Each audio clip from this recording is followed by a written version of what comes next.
Hello, it's Alister McGrath again, helping you to make your way through my textbook Christian Theology and Introduction. So we come to the second chapter of this book, which explores some more historical landmarks. You remember the last chapter was about the patristic age, the early church. Now we come to the Middle Ages and the Renaissance, a fascinating age in Christian history which extends from about 700 to about 1500. And although some earlier textbooks would present the Middle Ages as being rather dull and uninteresting, recent scholarship has really helped us discover just how interesting this really was. And I think you'll enjoy this chapter. A kind of cultural renaissance began in Western Europe around the year 1100, and that really led to a new period of theological exploration and systematization. One of its outcomes was the type of theology that we usually call Scholasticism, which placed an emphasis on the systematization of Christian beliefs. And these have a remarkably intricate and very impressive intellectual structure. And they're very often referred to as cathedrals of the mind, massive and highly interconnected structures. You might like to think of this medieval cathedral Notre Dame in Paris, which is here seen in the picture of 1830. And this stood close to the great Parisian schools of theology in the Middle Ages. Maybe it inspired them to develop these very highly structured systems. This is a period in Western Europe when universities began to make their appearance and when theology emerged as a serious academic subject. And one of the major topics of this age is the relationship between faith and reason. People often say the age of reason is the 18th century. Well, I'm sorry. The 11th and 12th centuries and 13th century also are ages of reason. So we shouldn't be in the least bit surprised that many theologians of this period, like Anselm of Canterbury or Thomas Aquinas, feature so prominently in modern Christian discussions of the rationality of faith. Now, Western Europe was also deeply shaped by a second movement, known as the Renaissance, which began in Italy in the 14th century and gradually spread northwards into Western Europe as a whole. And the phrase the Renaissance is widely used to refer to this program of cultural and intellectual renewal that spread throughout much of Western Europe in the next 2 centuries. And Renaissance writers in effect said, let's go back to the past for inspiration. Let's go back to the cultural glories of ancient Rome and Athens for models for the reinvigoration or the renewal of Western Europe. And the Latin slogan ad fontes, which just means back to the original sources, summarized this approach of going back to the origins of culture in order to renew it.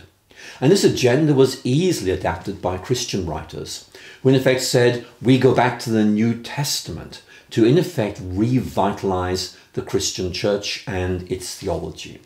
And writers like the humanist Erasmus of Rotterdam argued that both the church and Christian theology needed to renew themselves by returning to their original sources. In other words, going back to the New Testament. And we'll explore these in more detail later in this textbook.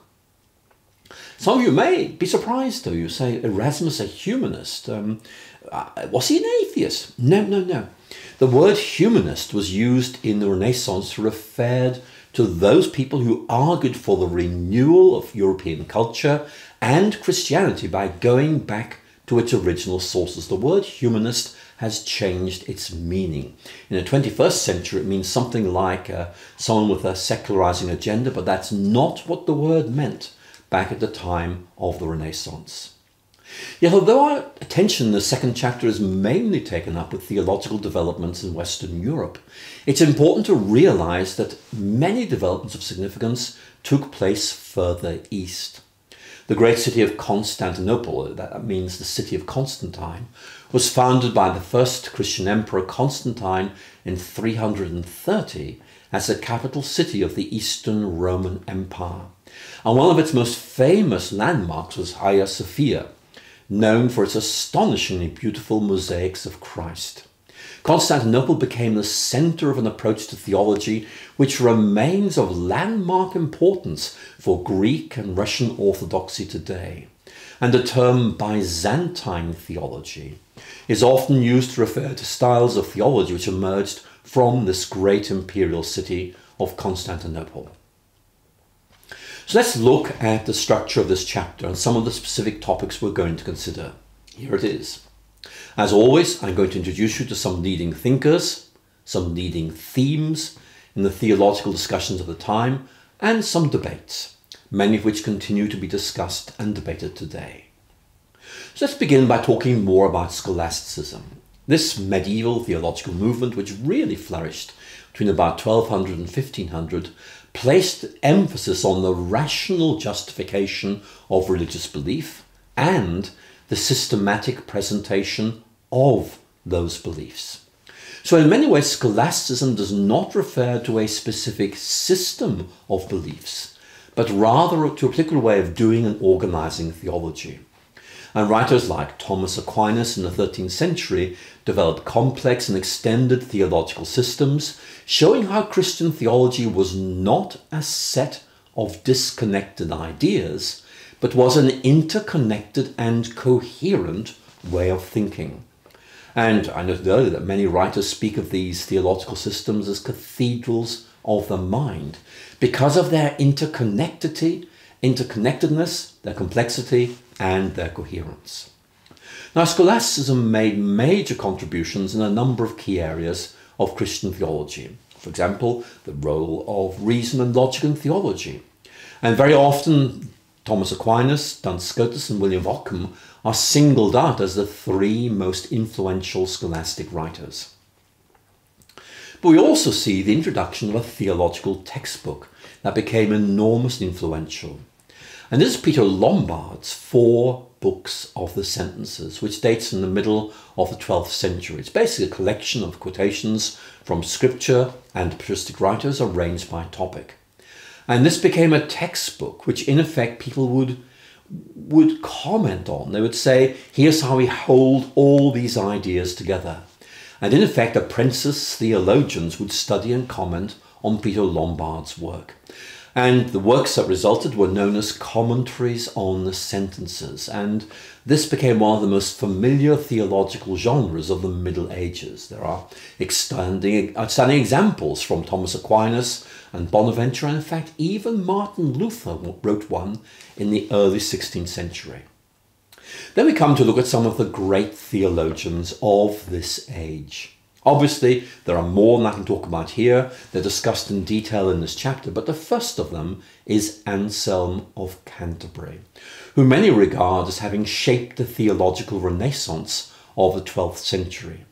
And he made decisive contributions to 2 areas of discussion: proofs for the existence of God and the rational interpretation of Christ's death on the cross. And I'm sure you've heard of Anselm's ontological argument, even though actually Anselm didn't use the word ontological, but it's had a very big impact on Christian thinking about reasons for suggesting the Christian faith is rational and that there is a God. And Anselm, of course, also coined the phrase fides quaerens intellectum, faith seeking understanding, which has passed into widespread use in modern theological discussions.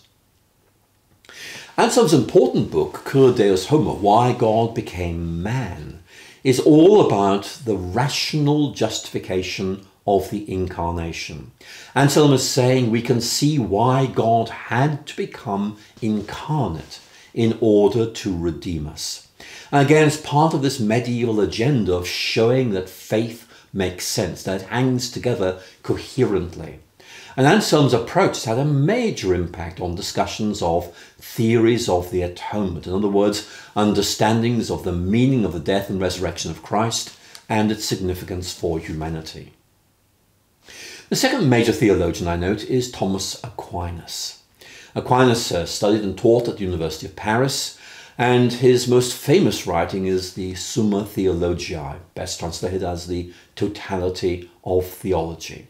It had a major impact on theological discussion, and it's still, of course, of central importance today.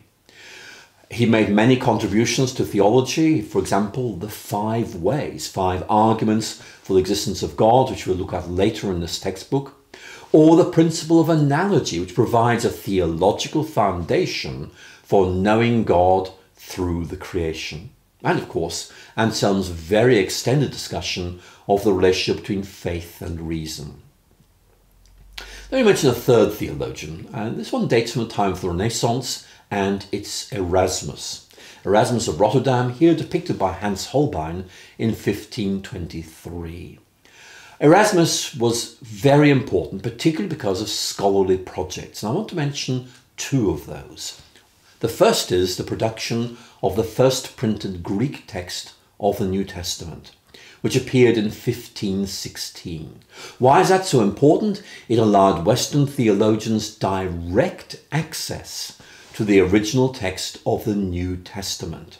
No longer were theologians dependent on the Latin translation of the Vulgate. They could look at the original Greek. And as they did this, they began to realize the Vulgate might have translation errors with theological implications. I'll talk more about that later in the textbook. And secondly, the production of reliable editions of patristic works. It's very important to realize that Peter Lombard's Book of Sentences were simply snippets. They were decontextualized. Erasmus allowed the full text to be read, and that, I think, was a major advance. So what were the great debates of this period? Let me just mention a few of those discussed in this chapter. Obviously, one of them was the way in which theology was done. Augustine of Hippo was seen as being enormously important. In many ways, medieval theology is an expansion, a consolidation of Augustine's heritage. And of course, this meant that different types of literature were used to debate theology. I've mentioned the commentary on the sentences, but Thomas Aquinas' Summa Theologiae began to, in effect, set out another way of studying theology, not so much commenting on a text as treating theological topics in a systematic way. And again, the whole issue of the need to reaffirm the inherent rationality of Christian theology became very important during this period, particularly in the light of criticism from Jewish or Islamic writers. It also was a period when the whole doctrine of grace was debated. What is grace? Is it something supernatural implanted within us by God? Or is it simply God's attitude towards us, God's gracious favour? And how does this work out in thinking about the justification of sinners? And clearly that turned out to be a major debate in both the Middle Ages, but also the 16th century.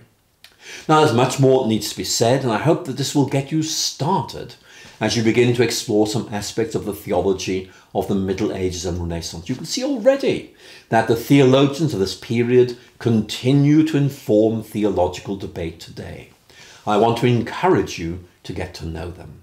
I look forward to speaking to you again soon as we move on to think about the great age of Reformation, which has been of such importance to the shaping of Western Christianity. So that's our next presentation. Thank you so much for listening, and goodbye.